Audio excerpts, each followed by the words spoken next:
அகர முதல எழுத்தெல்லாம் ஆதி பகவன் முதற்றே உலகு.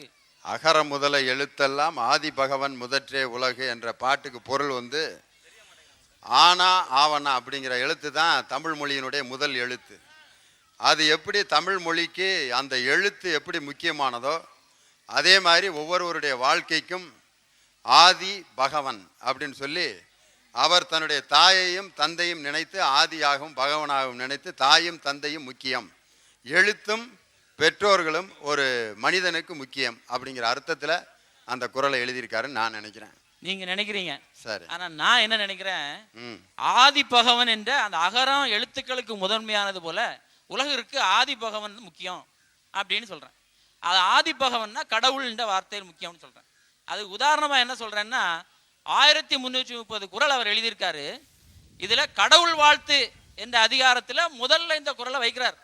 இப்ப நீங்க சொன்னீங்களே இந்த கிட்டத்தட்ட இந்த அர்த்தத்திலையும் இது இல்லாத ஒரு சில அர்த்தத்திலையும் ஒரு நண்பர்கள் பேசியிருந்தாங்க. அதனால தான் தலைப்பை கொண்டு வந்தேன் முதல்ல.